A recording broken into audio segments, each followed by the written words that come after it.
de l'Arc de Triomphe, cette unité de police est prise à partie par les manifestants. Vous fuyez les gars, vous fuyez! Vous fuyez! Les pavés de la place de l'Étoile volent. Les forces de l'ordre sont la cible d'un déferlement de violence. Des images rares, filmées et diffusées par les policiers eux-mêmes sur les réseaux sociaux pour témoigner de la brutalité subie.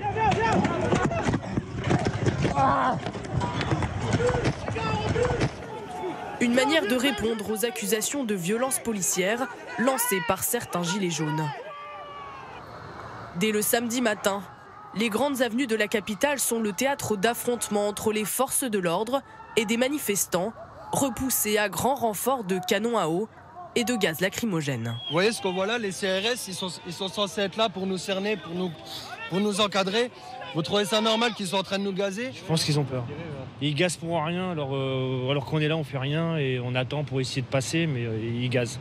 On manifeste tranquillement, on revendique nos droits, c'est la moindre des choses, et on se fait gazer en arrivant.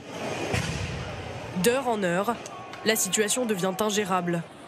378 personnes sont placées en garde à vue à Paris, 630 sur toute la France. Au total, 263 blessés sont recensés. Alors la polémique enfle.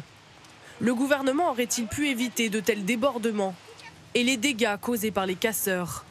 C'est ce que pense le maire du 17e arrondissement de Paris, situé à quelques mètres à peine de l'Arc de Triomphe. Un périmètre où les zones de travaux ont fourni des projectiles aux manifestants. Il y a un certain nombre de bardages alors là, qui sont vissés au sol.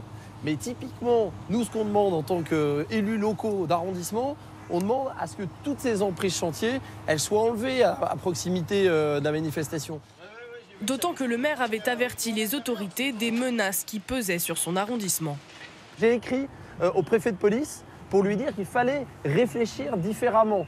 Malheureusement, nous n'avons pas été entendus. Ils n'ont pas étendu le dispositif, ils sont venus uniquement en réaction ici quand il y a eu les heurts. Mais c'était trop tard, puisqu'on a eu un millier de gilets jaunes refoulés en haut des Champs-Élysées, dans l'arrondissement, dans les gilets jaunes. Il y avait un certain nombre de casseurs professionnels, des ennemis de la République qui étaient venus tout simplement casser l'État. Côté gouvernement, on rejette tout dysfonctionnement. Samedi, alors que le calme n'est pas encore revenu dans le pays, le ministre de l'Intérieur Christophe Castaner se justifie sur les plateaux de télévision.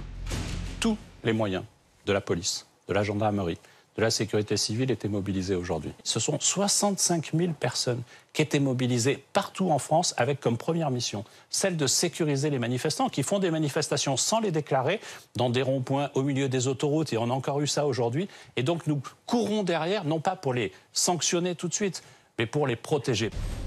Même discours ce matin de la part de son secrétaire d'État Laurent Nunez, qui exclut pour l'instant toute instauration de l'état d'urgence. Nous examinons un ensemble de mesures pour renforcer notre arsenal face aux débordements auxquels nous avons assisté samedi, qui encore une fois sont totalement inédits. D'où cette question. Le passage à l'état d'urgence est une option parmi d'autres, mais la question pour l'instant n'est pas à l'ordre du jour. C'est pourtant ce que demandent beaucoup de policiers. À l'annonce d'une nouvelle journée de manifestation samedi prochain, l'inquiétude grandit. Les forces de l'ordre sont épuisées. Certains syndicats demandent le renfort de l'armée. Seulement 500 de mes collègues étaient opérationnels pour le maintien de l'ordre.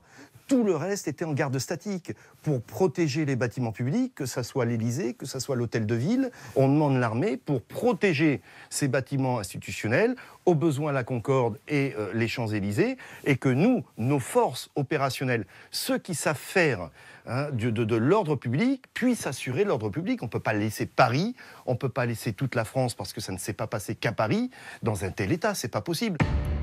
Après avoir rencontré hier pompiers et forces de l'ordre à Paris, le président Emmanuel Macron a déjeuné ce midi avec des CRS présents lors des affrontements.